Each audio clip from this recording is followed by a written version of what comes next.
Mesdames et messieurs, bonjour, bienvenue à un nouveau numéro du rendez-vous. Joseph Fifame Diogbenou, le président de la Cour constitutionnelle du Bénin, vient de démissionner de sa fonction, contre toute attente, pour prendre la tête d'un parti politique.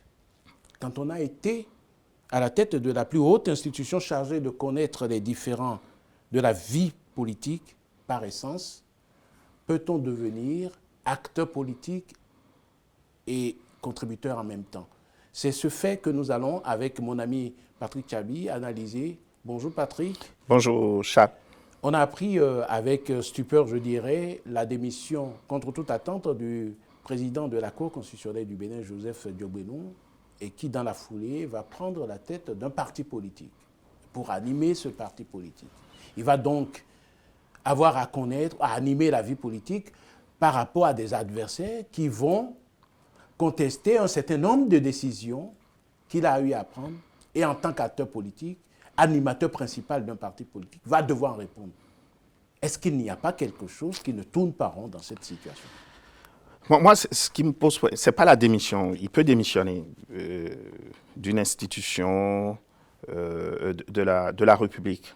Ce qui me pose problème, c'est vraiment l'éthique, la morale politique. Voilà un monsieur qui a été à la tête d'une institution qui connaît, en dernier recours, la légalité, la constitutionnalité des actes publics et politiques. C'est d'ailleurs pour ça qu'on ne s'est pas trompé en les appelant des sages. Et pour moi, le fait d'avoir accepté ce job de président de la Cour constitutionnelle le disqualifie de tout engagement partisan. Voilà.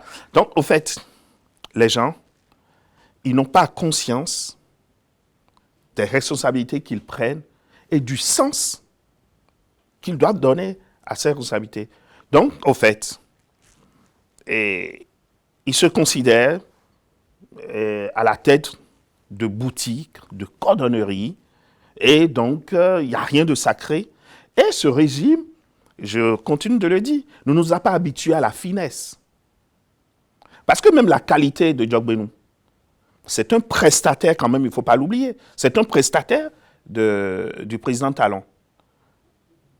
S'il y avait une certaine finesse, une certaine classe, il ne se serait jamais présenté à la tête de cette institution. Donc, le président Talon, il a désacralisé toutes nos institutions. C'est devenu comme des boutiques, on en sort, on nomme un prestataire, et puis voilà. Donc, c'est de ça qu'il s'agit. Mais la gestion du pouvoir et du pouvoir d'État comme une épicerie à papa, ça pose effectivement le problème de la qualité des hommes qui se retrouvent fortuitement à occuper des fonctions pour lesquelles on dirait qu'ils ne sont pas préparés. C'est vrai, quand on regarde un tout petit peu, c'est-à-dire que le pouvoir était dans la rue, ils l'ont ramassé et ils en jouent. Ils en jouent à merveille. Mais pour autant, il y a quand même un certain nombre de dispositions qui sont des dispositions pérennes.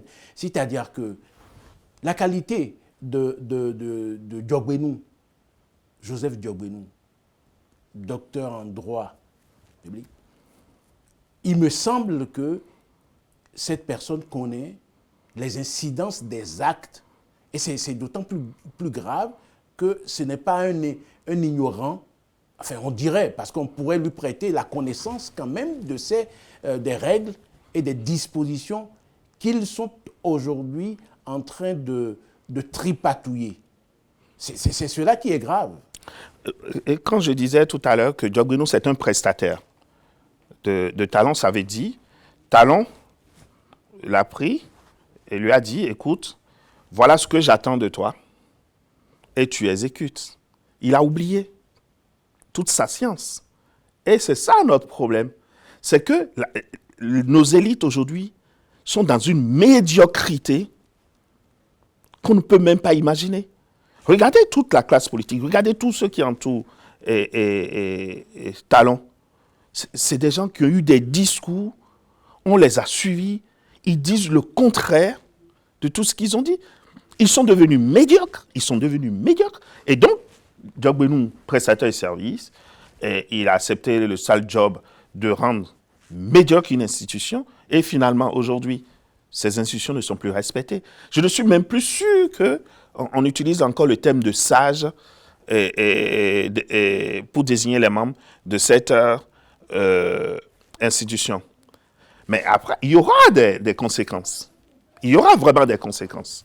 Je dis souvent pour m'amuser que Patrice Talon n'est pas le problème de Ah non, non, il n'est absolument pas le problème. Il n'est absolument pas le problème. Parce que il a eu des cadres qui sont complices et qui exécutent. Talon, il est seul. Quel pouvoir a-t-il pour soumettre les gens s'ils ont un minimum de dignité? Pour moi, la plupart de nos élites qui acceptent de désacraliser nos institutions, le Bénin, je le dis toujours, est éternel. Mais accepter de désacraliser nos institutions pour des plats de lentilles, parce que c'est de ça qu'il s'agit, pour des plats de lentilles, c'est qu'on est vraiment indigne. Mais moi, je dis, mais là, je pense qu'on va quand même rigoler. Et Diogbenou, même de fait, de cette qualité d'ancien président, qu'il occupe une institution ou un parti, ça met dans une insécurité, ça met vraiment dans une insécurité ces organisations-là. Et ils doivent réfléchir, pour moi, ils doivent réfléchir. Et tous les jours que Dieu fait, il pose des cailloux, il pose des actes vers la déconfiture de notre système démocratique et de l'État. L'absence véritablement des contre-pouvoirs, l'absence de ceux qui peuvent animer, des animateurs de la vie. C'est-à-dire que le président Talon fait ce qu'il fait. C'est-à-dire qu'il s'est donné les moyens de la conquête du pouvoir. Il n'en espérait pas tant. Et il est, comment on dit, ébahi devant ce joujou, le pouvoir, et il en use et en abuse. Mais il n'y a personne en face pour lui dire. Il ne peut pas y en avoir. Vous savez pourquoi? La plupart de la classe politique, c'est Talon qui les a fabriqués. Ils étaient tous des prestataires de Talon. Talon lui-même l'a dit. Je donne de l'argent à tout le monde. Il y a un fameux député qui a dit, je suis allé chercher 400 millions. Et il n'a pas été inquiété. Eh bien, il n'a pas été inquiété. Il n'a pas été inquiété. Un aveu de corruption. Ah, mais écoute, voilà sur à quoi nos élites, affamées, indignes, nous ont habitués. Et ça n'a pas empêché un autre avocat, célèbre avocat, qui a été président d'un parti et tout le reste. Je ne citerai pas le parti d'Adrien Oumbouidi, qui a quand même, en désavouant le fait qu'on puisse laisser le pouvoir entre les mains d'individus. De commerçants. De commerçants, comme il a dit. Et il avait raison, parce qu'il en avait fait une analyse. Il se retrouve à adouber la même personne. C'est la médiocrité. Les gens, ils oublient la science.